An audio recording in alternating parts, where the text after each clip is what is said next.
Hello students. आज हम class 10th geography chapter first resources and development start करेंगे। तो हमारा इसमें जो फर्स्ट टॉपिक है वो यही है, व्हाट इज रिसोर्सेज। रिसोर्सेज होते क्या हैं? तो रिसोर्सेज बच्चे हमारे इन्वायरमेंट में जो भी थिंग्स अवेलेबल होती है और हमारी नीड्स को सेटिस्फाइड करती है उसे हम क्या बोलते हैं? रिसोर्सेज बोलते हैं। और ये जो रिसोर्सेज होते हैं वो टेक्नोलॉजिकली एक्सेसिबल होते हैं और इकोनॉमिकली फेसिबल होते हैं एंड कल्चरली एक्सेप्टेबल होते हैं। यानी कि हमारे पास टेक होती है इन्हें एक्सेस करने के लिए, जिनसे हम इसको यूज में ला सकते हैं। हमारे इकोनॉमिकली फेसिबल होते हैं, हमारे पास इतना बजट होता है कि इसको टेक के द्वारा हम बाहर निकाल सकें और इसका यूज कर सकें। उसके बाद सोसाइटी के द्वारा इसको क्या होती है? एक्सेप्टेंस प्रोवाइड की जाती है। देन इस चीजों को मिलाकर हम क्या बोलते हैं? एक चीज को वो रिसोर्सेज हैं। इसमें देखा है everything available in our environment which can be use to satisfy our needs, that is a resources. और ये क्या है? It is technologically accessible, economically feasible and culturally acceptable. इन सभी को मिला के जो चीज हो है, जो पूरा करती है इन कंडीशंस को, उसे हम क्या बोलते हैं? रिसोर्सेज बोलते हैं। अब बच्चे, जो ये रिसोर्सेज हैं ये हमारे डेवलपमेंट में बहुत अच्छा कंट्रीब्यूशन करते हैं, क्योंकि रिसोर्सेज के बिना हम डेवलपमेंट को नहीं देख सकते। तो यहां पर नेचर, टेक्नोलॉजी और इंस्टीट्यूशंस, ये इंस्टीट्यूशंस क्या करते हैं? हमारी डेवलपमेंट में बहुत ज्यादा हेल्प करते हैं। इन्हीं इंस्टीट्यूशन को हम बोल सकते हैं कि अगर जितने ज्यादा इंस्टीट्यूशंस हमारे पास हैं तो हमारी डेवलपमेंट भी क्या है? उतनी ही ज्यादा है। तो इसी के बीच हम एक रिलेशनशिप को देखेंगे जो कि आपकी बुक में एक ट्रायंगल के थ्रू दिया हुआ है। ये बच्चे क्या है, जो ह्यूमन बींग्स हैं वो इंटरेक्ट करते हैं किसके साथ? नेचर के साथ। अब ह्यूमन बींग्स जो हैं वो इंटरेक्ट करेंगे नेचर के साथ, तो कोई ना कोई ऐसी चीज होनी चाहिए हमारे पास जो कि नेचर के साथ हमारे रिलेशन को क्या करे? अच्छा बनाए, और जो इंटरेक्शन नेचर और ह्यूमन बींग का हो रहा है वो बहुत ज्यादा अच्छा हो। इससे कि क्या है, इसमें हम टेक्नोलॉजी, यानी कि जो ह्यूमन बीइंग है वो इंटरेक्ट करते हैं नेचर के साथ through technology and create institutions. Nature के साथ आपने इंटरेक्ट किया थ्रू दी टेक्नोलॉजी एंड उसके बाद आपने क्या क्रिएट किया? इंस्टीट्यूशंस। और ये इंस्टीट्यूशंस क्या है? जो एक्सेलरेट करते हैं देयर इकोनॉमिक डेवलपमेंट। यानी कि यही इंस्टीट्यूशंस अगर जो क्रिएट हो रहे हैं, यही हमारी इकोनॉमिक डेवलपमेंट में क्या करेंगे? कंट्रीब्यूट करेंगे। यही हमारी डेवलपमेंट को आगे लेके जाएंगे। और इसी को हम क्या बोलते हैं? Relation between nature, technology and institutions. ये सभी आपस में क्या है? मिले हुए हैं। ठीक है बच्चे। Next topic, classification of resources.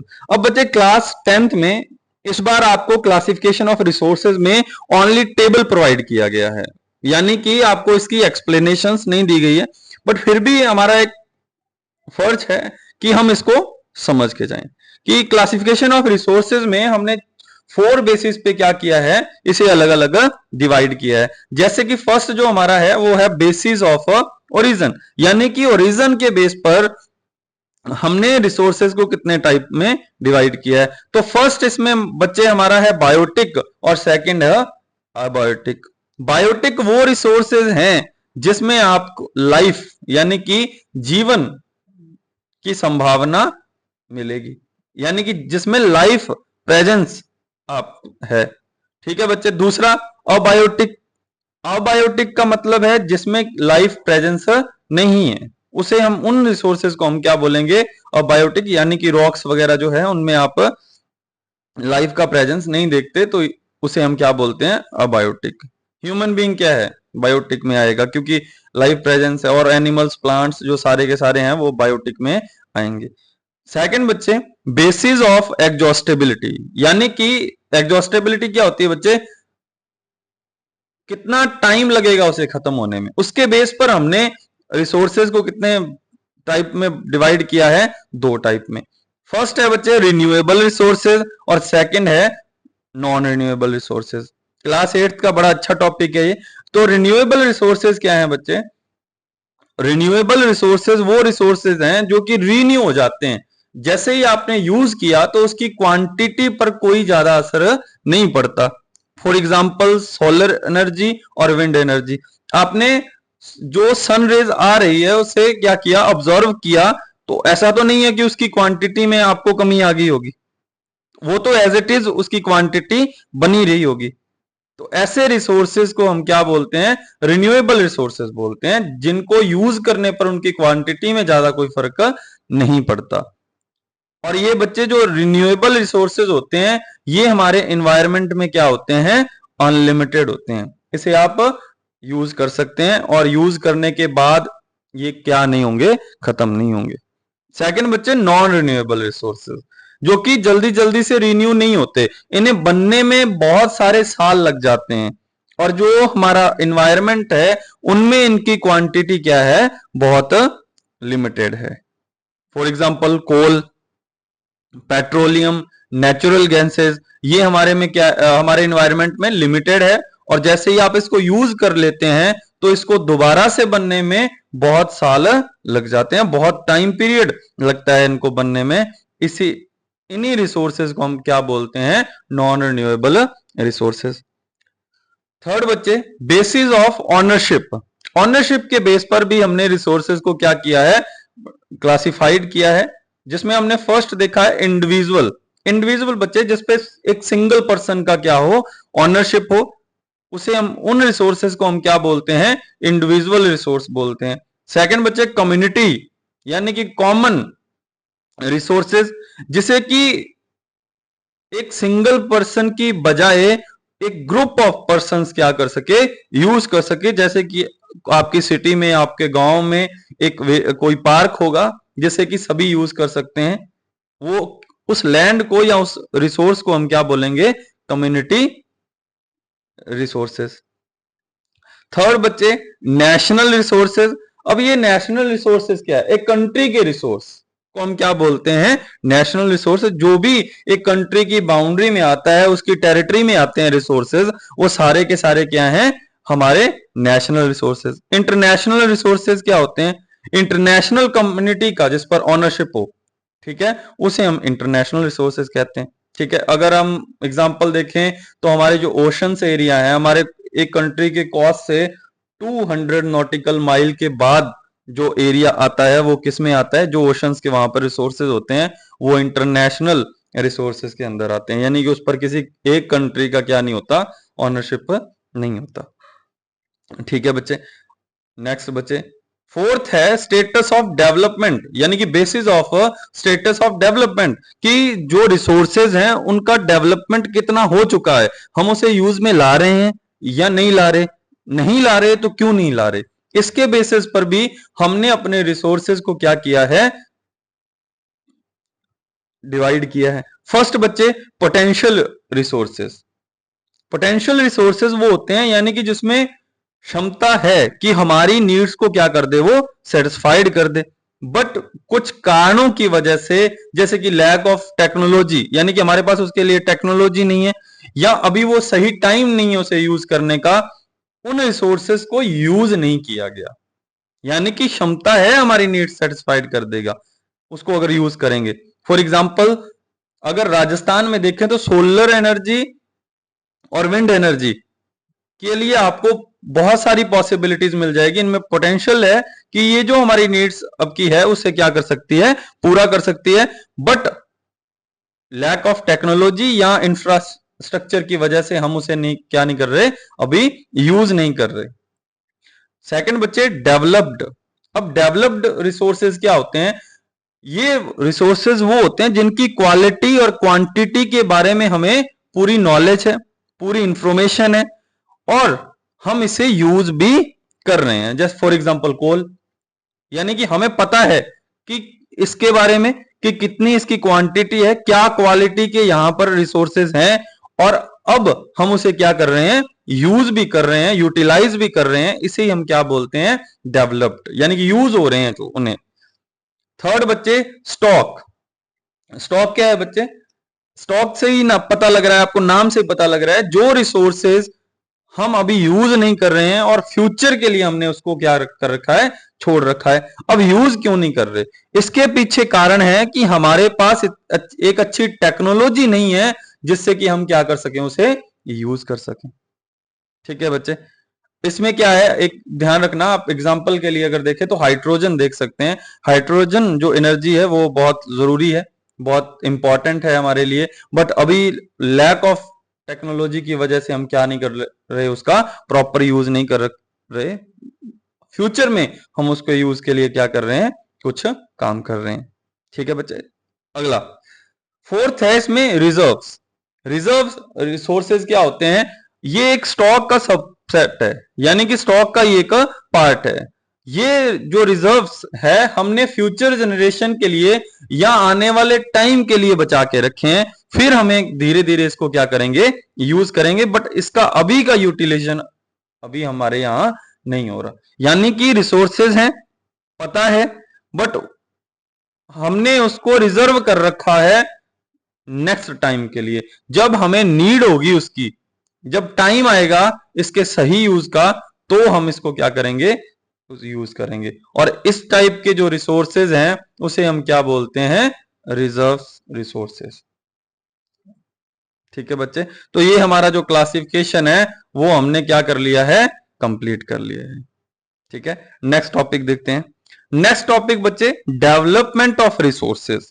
अब डेवलपमेंट ऑफ रिसोर्सेज क्या है, अब धीरे धीरे हम देख रहे हैं कि जो ह्यूमन बीइंग है वो अपने सर्वाइवल के लिए, अपनी लाइफ को सुधारने के लिए, उसकी क्वालिटी को इंप्रूव करने के लिए रिसोर्सेज को क्या कर रहा है, ओवर यूज कर रहा है। यही ओवर यूज ने हमारे सामने बहुत सारी प्रॉब्लम्स को क्रिएट किया है, जिससे कि रिसोर्सेज की क्वांटिटी और क्वालिटी दोनों पर फर्क पड़ रहा है। एक होता है यूज, एक होता है एक्सप्लॉयटेशन। तो आज का जो टाइम पीरियड है वो रिसोर्सेज का क्या चल रहा है, एक्सप्लॉयटेशन का चल रहा है, यानी कि जो नीड्स हैं हमारी उसके बियॉन्ड जाकर हम रिसोर्सेज को यूज कर रहे हैं, नीड्स के अकॉर्डिंग नहीं कर रहे, हम उसको एक्सप्लॉइट कर रहे हैं। इसकी वजह से हमें बहुत सारी मेजर प्रॉब्लम्स का फेस करना पड़ रहा है, बहुत सारी मेजर प्रॉब्लम्स को फेस करना पड़ रहा है। कौन सा बच्चे, कौन कौन सी प्रॉब्लम्स हैं ये देखते हैं। फर्स्ट बच्चे, डिप्लेशंस ऑफ रिसोर्सेज, यानी कि धीरे धीरे जो एक्सप्लॉयटेशन हो रहा है वो रिसोर्सेज को कम कर रहा है, उसकी क्वालिटी और उसकी क्वांटिटी को क्या कर रहा है, कम कर रहा है, पहला। दूसरा प्रॉब्लम बच्चे, accumulation of resources in few hands. अब धीरे धीरे जैसे ही एक्सप्लॉयटेशन हो रहा है तो ये हमारी सोसाइटी को दो पार्ट्स में डिवाइड कर रहा है, रिच एंड पुअर। जो एक्सप्लॉयटेशन है वो कुछ ही लोगों के हाथों में है। अब जो रिसोर्सेज हैं उनका कंसंट्रेशन कुछ ही लोगों के हाथों में होगा, तो वहां पर जो सोसाइटी है वो किसमें डिवाइड हो जाएगी, दो क्लासेस में। वो कौन सी है, रिच या पुअर, जिससे कि जो हमारे सामने खाई है रिच और पुअर की वो और ज्यादा बड़ी हो जाएगी, और ये भी हमारे लिए आज की सबसे बड़ी कंसर्न बनी हुई है। थर्ड बच्चे, जो ये हम एक्सप्लॉइट कर रहे हैं रिसोर्सेस को, ये हमारे लिए ग्लोबल इकोलॉजिकल क्राइसिस क्या कर रही है, पैदा कर रही है। जैसे कि ग्लोबल वार्मिंग, आजकल आप देख ही रहे हैं कितना ज्यादा टेम्परेचर बढ़ रहा है। ओजोन लेयर डिप्लेशन, यानी कि धीरे धीरे जो ओजोन लेयर है वो क्या हो रही है, उसमें जो शेड है, होल है, वो बढ़ रहा है, जिससे कि यूवी रेज है हमारे लिए क्या हो रही है, हमें बहुत ज्यादा नेगेटिवली इफेक्ट कर रही है। उसके बाद बच्चे, इन्वायरमेंटल पोल्यूशन जैसी, लैंड डिग्रेडेशन जैसी बहुत सारे इकोलॉजिकल क्राइसिस हमें देखने को मिलते हैं। क्यों देखने को मिल रहे हैं, क्योंकि हम रिसोर्सेज को यूज नहीं, एक्सप्लॉइट कर रहे हैं, उसको ओवर यूज कर रहे हैं। अब इसके लिए कुछ ना कुछ तो करना पड़ेगा, नहीं अगर इसी तरीके से सिस्टम चलता रहा तो धीरे धीरे रिसोर्सेज की क्वालिटी और क्वांटिटी दोनों क्या हो जाएगी, खराब हो जाएगी, यानी कि दोनों ही कम हो जाएगी। तो हमारी फ्यूचर जनरेशन, जो आने वाली जनरेशन है, उनको हम रिसोर्सेज किस तरीके से देंगे और इस क्वालिटी से देंगे तो सर्वाइवल उनका क्या हो जाएगा, मुश्किल हो जाएगा। यानी कि हमारा जो प्लेनेट है वो किस में चला जाएगा, डेंजर में चला जाएगा। तो इसीलिए हम क्या करते हैं, रिसोर्सेज को प्लान करते हैं, यानी कि किस तरीके से हम इसके यूज करें, और जो हमारी डेवलपमेंट है उसे हम क्या करते हैं, सस्टेनेबल बनाते हैं।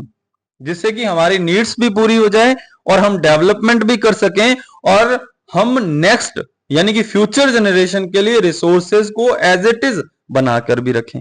तो इसलिए हम क्या करते हैं, रिसोर्स प्लानिंग करते हैं, जो कि हमारा क्या है नेक्स्ट टॉपिक। बट उससे पहले हम ये देखेंगे कि इंटरनेशनल जो स्टेज है वहां पर रिसोर्सेज की जो ये कंसर्न बनी हुई है, ये जो प्रॉब्लम्स हम फेस कर रहे हैं, इनको खत्म करने के लिए हमारे सामने कौन कौन सी चीजों को रखा गया। तो सबसे पहले हम यही देखेंगे कि व्हाट इज सस्टेनेबल डेवलपमेंट, जिसकी हमने बात की कि अगर रिसोर्सेज की ये प्रॉब्लम्स को खत्म करना है तो हमें कौन सी डेवलपमेंट करनी पड़ेगी, हमें सस्टेनेबल डेवलपमेंट करनी पड़ेगी। और कौन सी ऐसी इंटरनेशनल फॉर्म्स हैं जो हमें सस्टेनेबल डेवलपमेंट के बारे में अवेयर करती है, जो इसके जरूरत को हमारे सामने रखती है। तो चलिए स्टार्ट करते हैं नेक्स्ट टॉपिक। अगला है बच्चे sustainable development. It means development should take place without damaging the environment and development in the present should not compromise with the needs of the future generation. अब क्या है, ये क्या बोल रहे हैं कि डेवलपमेंट होनी चाहिए, बट शर्त क्या है, कंडीशन क्या है, विदाउट डैमेजिंग द एनवायरनमेंट, यानी कि डैमेज नहीं करेंगे आप एनवायरनमेंट को। आप डेवलपमेंट कीजिए बट डैमेज नहीं होना चाहिए environment, and development in the present should not compromise, यानी कि जो हमारी डेवलपमेंट चल रही है उसे एज इट इज चलने देना है, उसमें कोई कॉम्प्रोमाइज नहीं करना। बट हमें उस तरीके की डेवलपमेंट करनी है जो कि हमारी जो रिसोर्सेज हैं वो फ्यूचर जनरेशन के लिए भी क्या कर सकें, बच सकें, जो उनकी नीड्स होगी वो भी क्या कर सकें, पूरा कर सकें।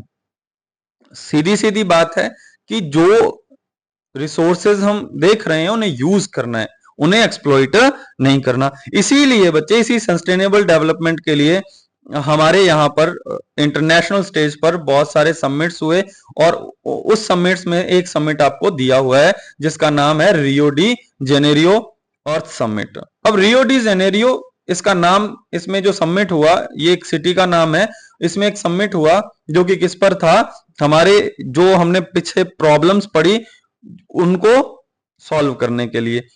उसी समिट को नाम दिया गया अर्थ समिट। ये कब हुआ था, कौन से ईयर में हुआ था बच्चे, 1992। तो यहां पर क्या हुआ, जब ये चीजें हो रही थी तो ऐसा तो लगना था कि धीरे धीरे क्या हो जाएगा, हम अपने ही हाथों से अपने एनवायरनमेंट को क्या कर देंगे, खराब कर देंगे, और आने वाली जनरेशन के लिए ये सही नहीं होगा और हमारे लिए भी ये कहीं ना कहीं सही नहीं है। तो हमने क्या किया, इंटरनेशनल स्टेज पे क्या किया, बहुत सारी कंट्रीज ने मिलकर एक समिट बुलाया जिसमें कि 100 हेड्स ऑफ स्टेट, यानी कि 100 कंट्री से ज्यादा के जो हेड्स थे वहां पर मिले। कहां पर बच्चे, रियो डी जेनेरियो में। ये कहां है, ब्राजील में है। और for the first international earth summit, उसके बाद भी हुए हैं, तो ये हमारा कौन सा है, first international earth summit. The summit was conveyed for addressing urgent problem of environmental protection and socio-economic development at the global level। सीधी सी बात है कि जो ये समिट है ये किसके लिए बुलाया गया, ये एड्रेस करने के लिए बुलाया गया कि जो हम अर्जेंट, यानी कि जो हमारे सामने प्रॉब्लम हम फेस कर रहे हैं एनवायरमेंटल और उसके प्रोटेक्शन के लिए, और जो हम डेवलपमेंट कर रहे हैं उसको कैसे मेंटेन किया जाए, यानी कि जो रिसोर्सेज को हम यूज कर रहे हैं एक तो वो, और जो उससे प्रॉब्लम आ रही है, जो हमारा एनवायरनमेंट क्या हो रहा है, डिग्रेड हो रहा है ये, और हमारी डेवलपमेंट कैसे हो, इसके लिए ये समिट बुलाया गया।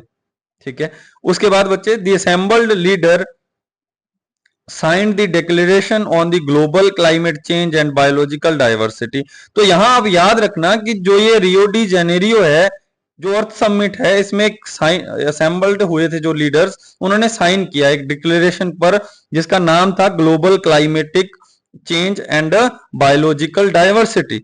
और इस समिट में ही हमने क्या किया था, एजेंडा 21 को अडॉप्ट किया था, और जिसका मेन फोकस किस पर था, जो एजेंडा ये 21 था, achieving sustainable development in the 21st century. यानी कि एजेंडा 21 को लाने के पीछे क्या था कि हम अब 21st जो सेंचुरी है हमारी, उसमें क्या कर लें, सस्टेनेबल डेवलपमेंट को अचीव कर लें। और सस्टेनेबल डेवलपमेंट हमने पीछे कर लिया है बच्चे।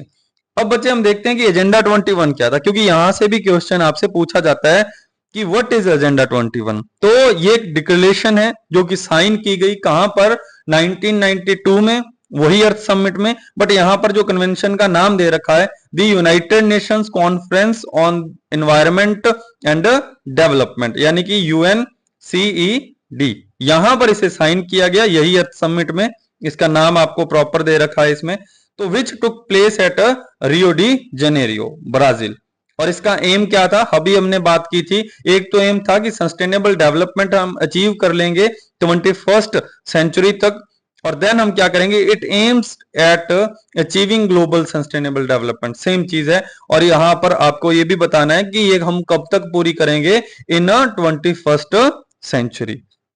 ठीक है बच्चे। और इसका और क्या काम है, it is an agenda to combat environmental damage, यानी कि ये नहीं है कि एजेंडा 21 वो एनवायरमेंटल डैमेज पर ही काम कर रहा है, उसके साथ साथ poverty, disease through global corporation, यानी कि जो डिजीज हैं, जो पोवर्टी जैसी हमारे सामने प्रॉब्लम हम फेस कर रहे हैं, उन पर भी हम क्या करेंगे, ध्यान देंगे। और थ्रू ग्लोबल कॉर्पोरेशन, यानी कि हम पूरे वर्ल्ड, पूरा वर्ल्ड की जो कंट्रीज हैं वो मिलकर क्या करेंगे, अपने कॉमन इंटरेस्ट और mutual needs and shared responsibilities, यानी कि हम जो एनवायरमेंट डैमेज हो रहा है, जो पुअर्टी जैसी प्रॉब्लम्स है, पूरा वर्ल्ड मिलकर क्या करेंगे, इसको संभालेंगे। जो चीजें हमारे सामने आ रही है उसे हम खत्म करने का ट्राई करेंगे और सस्टेनेबल डेवलपमेंट को बनाने का ट्राई करेंगे, यानी कि शेयर्ड रिस्पॉन्सिबिलिटी और म्यूचुअल नीड्स पे काम करेंगे। ठीक है बच्चे। तो पीछे हमने देखा था कि जो हमारे लिए रिसोर्सेज हैं उनको, यानी कि जो हमारी डेवलपमेंट चल रही है उसको भी बनाए रखने के लिए और हमारे रिसोर्सेज की क्वांटिटी और क्वालिटी को भी कम ना किए हुए हम क्या करते हैं, रिसोर्स प्लानिंग करते हैं, यानी कि जिससे हमारी डेवलपमेंट भी हो सके और हम रिसोर्सेज को हार्म भी ना कर सकें। तो जो रिसोर्सेज का सही यूज कर सकते हैं तो वो हम क्या कर सकते हैं, प्लानिंग के थ्रू कर सकते हैं। अपने घर पे भी देखा होगा, जब भी आप एक अच्छा बजट बनाते हैं तो आपके घर का जो इनकम है वो अच्छे से क्या होता है, यूटिलाइज होता है। अदरवाइज वो क्या है, आपके लिए अच्छा नहीं रहता। अगर एक बजट हो, एक बजट तैयार करते हैं, तो यहां भी हम क्या करते हैं, रिसोर्सेज का एक बजट तैयार करते हैं और उसी बजट के बेस पर हम अपने एक्सपेंस को और अपनी सेविंग्स को क्या करते हैं, तोड़ते और मरोड़ते हैं। यहां भी वैसे ही किया जाता है। यहां रिसोर्सेज को देखा जाता है, फिर प्लान किया जाता है कि इन रिसोर्सेज को कहां यूटिलाइज करना है और कैसे करना है और कितना करना है, कि इससे ऐसा भी नहीं है कि रिसोर्सेज हम ओवर यूज करें तो इससे क्या हो, हमारे एनवायरनमेंट पर इफेक्ट पड़े। और ऐसा भी नहीं है कि हम इतने कम रिसोर्सेज यूज करें कि हमारी जो डेवलपमेंट चल रही है उस पर इसका नेगेटिव असर पड़े। तो ये सभी चीजें हम कहाँ देखते हैं, रिसोर्स प्लानिंग में। और हमारे जो इंडिया कंट्री है, हमारी जो कंट्री है, उसमें तो ये सबसे इंपॉर्टेंट हो जाता है। क्यों? क्योंकि यहां पर हमें बहुत सारी डाइवर्सिटी देखने को मिलती है। अब आपने देखा है एग्जाम्पल के लिए डाइवर्सिटी कैसे, तो यहां हमारे अगर एग्जाम्पल लें स्टेट राजस्थान का, स्टेट ऑफ राजस्थान का, ये आपको सोलर और विंड एनर्जी में तो बड़ा अच्छा मिलेगा, बट यहां पर आपको वाटर रिसोर्सेज नहीं मिलेंगे। आप अरुणाचल प्रदेश की बात करो, अरुणाचल प्रदेश स्टेट की बात करो, तो वहां पर आपको वाटर रिसोर्सेज अच्छे मिल जाएंगे, बट वहां पर आपको इंफ्रास्ट्रक्चर नहीं मिलेगा अच्छा। तो यहां हमारे वेरी करते हैं रिसोर्सेज स्टेट टू स्टेट। किसी स्टेट में कुछ रिसोर्सेज बहुत अच्छे हैं, दूसरे नहीं है। तो इस तरीके की जो सिचुएशन है ये हमारे इंडिया के लिए क्या कर देती है, रिसोर्स प्लानिंग को और ज्यादा इंपॉर्टेंट बना देती है। तो जो ये रिसोर्स प्लानिंग है वो कितने स्टेप्स में की जाती है वो हमारा नेक्स्ट टॉपिक होगा और हम उसे नेक्स्ट क्लास में ही करेंगे। तब तक के लिए धन्यवाद। मस्त रहिए, खुश रहिए और पढ़ते रहिए।